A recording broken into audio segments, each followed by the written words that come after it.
Mechi, así es. Sí, pasó rápido por tribunales de Comodoro Pi, porque en realidad el expresidente estuvo menos de 1 hora y media, donde solamente presentó un escrito largo y tendido de 16 páginas, donde dio su relato, su versión sobre esta acusación de violencia de género, que recuerden, la querellante en este caso es su expareja Fabiola Yáñez. ¿Por qué presentó un escrito? Porque lo primero que aclara en esas páginas es que él no cree competente ni al fiscal ni al juez que llevan adelante la investigación. Da algunas explicaciones del porqué, donde dice que tienen intereses personales estos dos letrados y que involucran incluso al Grupo Clarín. Por eso no cree que estén a la altura de poder juzgarlo, porque hay intereses personales que se ponen sobre la mesa y que seguramente a él no le van a terminar conviniendo, porque tienen una mirada muy particular y donde acusa de alguna manera incluso que han recibido dinero por parte del Grupo Clarín. Por eso es que directamente dice que él no va a responder ningún tipo de preguntas que provengan de ellos dos, pero sí que podría estar dispuesto a responder algunas preguntas que haga su abogada. Lo cierto es que finalmente no pasaron, no sucedieron esas preguntas, entonces lo que quedó finalmente en esta causa es ese escrito que habla inicialmente de este abuso procesal, donde se lo acusó y donde dice él que a través de también la exposición mediática prácticamente se dio una sentencia de culpabilidad, cuando en realidad es un proceso que todavía tiene mucho por delante. Después de aclarado esto, empezó a hacer un relato de la relación que él tiene con Fabiola Yáñez hace muchos años, y la verdad es que se fue mucho atrás en el tiempo, porque habla de esos inicios, cómo se conocieron en esa carrera que ella estudiaba, donde él empieza también a darle una mano con respecto a los trabajos finales que tenía que presentar, donde también le ofrece un trabajo después para trabajar con él, y empiezan a tener una relación un poco más íntima, que no era formal, que tenía idas y vueltas, como toda relación en sus comienzos, hasta que finalmente terminan decidiendo ambos blanquear esta situación de pareja mucho más cerca del 2016, pero que se conocen de mucho antes. Lo que dice él es que a él lo motivaba o desmotivaba en realidad blanquear finalmente una relación con Fabiola Yáñez, porque veía un trasfondo que creía él que podría ser problemático, pero que a futuro, en realidad, él lo que apostaba era a ese amor que sentía por ella. Esto que plantea tiene básicamente que ver con una cuestión médica, que acusa de situaciones psiquiátricas, donde él asistió y pidió también asistencia a médicos para poder acompañarla a través de terapias, y también habla de la adicción al alcoholismo que ella viene arrastrando hace años. Lo que dice también en este escrito, y ya da nombre y apellido como para poder verificar si es que existió, es que en el momento más álgido de esa relación, donde también se vivían situaciones de violencia, porque según el expresidente Fabiola Yáñez pasaba de estados depresivos, una depresión que viene arrastrando, dice él en su relato, porque tiene una muy mala relación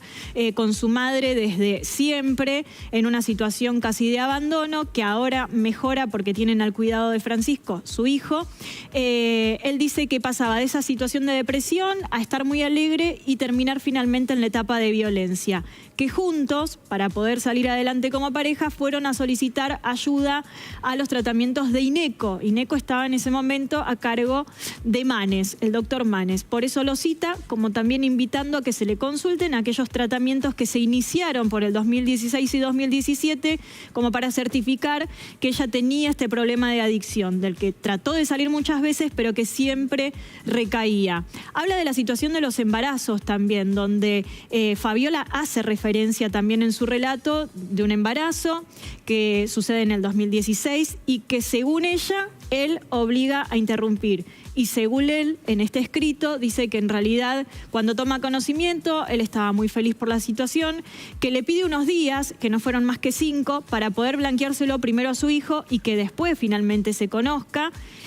Le cuenta a su hijo, le cuenta a quién era la pareja de su hijo en ese momento, salen a cenar, da el nombre del restaurante donde festejaron ese embarazo, y finalmente después empieza a tener un distanciamiento con Fabiola, donde no le atendía el teléfono, donde no se podía comunicar, y Fabiola finalmente se contacta con él cerca de un mes después, diciéndole que estaba pasando un momento personal muy, pero muy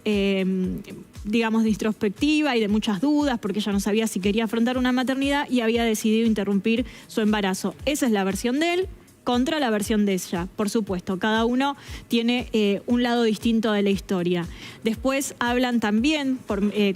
estas razones de un embarazo que interrumpió sin consultar, de un distanciamiento. Ella le pide dinero, en esto también lo deja por escrito, para irse a Londres porque necesitaba como tener un momento para ella sola. Él le paga ese viaje a Londres. Y dice, y atención con esto porque era algo que no conocíamos hasta el momento, que cuando ella regresa en el 2017, empieza a tener una relación otra vez con ella, después de ese distanciamiento que habían tenido, y él se entera, tiempo después, muchísimos años después, por una atención que hace el médico presidencial, que en ese 2017 ella había tenido un segundo aborto sin haber consultado con él. Él desconoce si había sido producto de una relación con él o si ella venía embarazada de Londres. Estoy repitiendo lo que él dice por escrito y deja hoy asentado en la causa. Desde el 2017 hasta la fecha, muchísimas discusiones, él lo reconoce, reconoce también todo lo que fue problemático a la hora de concebir a Francisquito, donde fue una decisión de a dos que después en el mismo proceso tuvieron muchos desencuentros porque ella embarazada seguía consumiendo alcohol. Y después lo que cuenta es que a 6 meses de haber nacido Francisco, ella necesita hacerse una intervención donde le dice que quería acomodar un poco su cuerpo con cirugías estéticas. Le había hablado solamente de rodillas y para cuando volvió de la clínica se había hecho 3 operaciones en una sola intervención. Entonces esto hizo que ella se fuera a vivir a la casa de huéspedes donde estaba más tranquila y donde él se quedaba con Francisco y ella estaba siendo atendida por su madre en esa casa de huéspedes. La versión de Fabiola es que ella se había ido a la casa de huéspedes porque las discusiones eran demasiado elevadas y ella finalmente lo acusa en ese momento de esta violencia de género. Por supuesto, desmiente también esas imágenes que nosotros conocimos y por los que empezamos a descubrir lo que estaba pasando y lo que dispara esa denuncia de violencia de género, que es la famosa foto con el moretón en el ojo. Él dice que es una intervención quirúrgica, estética, que le genera ese moretón y no un golpe de él. Por supuesto, insisto, es la versión de él en este escrito. Y también cuenta lo último que se da en ese escrito, que es cómo finalmente ella llega a contarle que a raíz de esa foto que se ha descubierto en el celular de Cantero, ella va a iniciar una denuncia de violencia de género a menos que él le pague y pone una cantidad de millones en dinero. Ella quería ese dinero en efectivo, que sean dólares, y por supuesto que le siga manteniendo su situación de vida y su estatus de vida en Madrid, que era el lugar de residencia hasta el momento. Hay un intercambio donde él también presenta capturas de conversaciones que tuvieron entre ellos, donde ella le pide el dinero y él le dice: me estás de alguna manera extorsionando. Esto también hoy lo puso frente a las justicias como para que puedan ver si vale o no, porque insisto, cuando son capturas, en realidad tienen que entregar los teléfonos. Los teléfonos ya los entregaron y es más, el de él llegó por otra causa y se pidió el permiso para ser investigado. Después de estas 16 hojas, finalmente cierra ese texto donde habló largo y tendido de su relación